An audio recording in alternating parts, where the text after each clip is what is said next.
it has been probably the best thing that I've done in 18 years in my classroom. So I got a grant for flexible seating.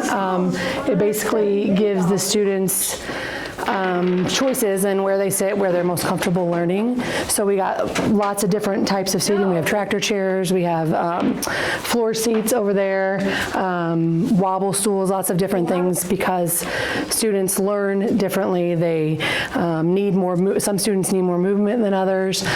So this is really given them a chance to choose the way that they learn best. It's really made them more responsible. They know that they have to pick somewhere that they can learn best, where they feel like they can be responsible. They cannot, be talking to their neighbors. So it's really helped them feel responsible about their own choices and where they sit.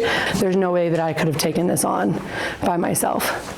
So honestly, it's changed the way that I teach. It's changed the way that my classroom runs, and it's something that I wanted to try for a long time, but just it was a massive undertaking financially. 8, 9. There's your 9. Let's put it right here. So I purchased some STEAM resources. STEAM stands for Science, Technology, Engineering, Arts, and Math. So the idea of writing for the grant and getting the resources was so that my students can learn through play.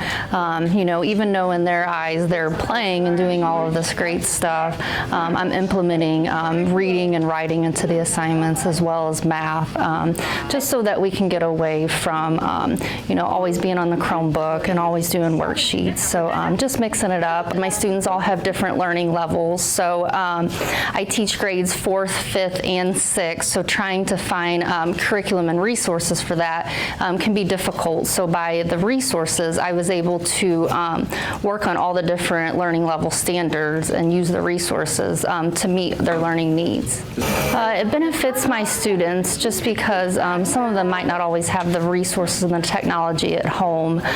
So a lot of them are nonverbal, some of my students, so they're able to create things, and I can assess their learning on that way. But just giving them more of an opportunity to learn through play. The process for applying for the grant was fairly easy. I did a little research online. It was my first time ever applying for a grant, so just figuring out the format, researching the resources that I wanted to purchase, trying to stay within budget, and then just finding resources to meet all the different needs. But fairly easy process. It's not that difficult. The process is not difficult. It didn't take me long to fill out the paperwork for it. I just really had to kind of think through what I wanted to do, and it is so worth it. I will benefit from this until I retire, from this seating and from what it's taught me about how students interact, how the environment that they need to be in. I think I'll feel that benefit until I retire, and then probably pass it on to someone else who will then feel that benefit.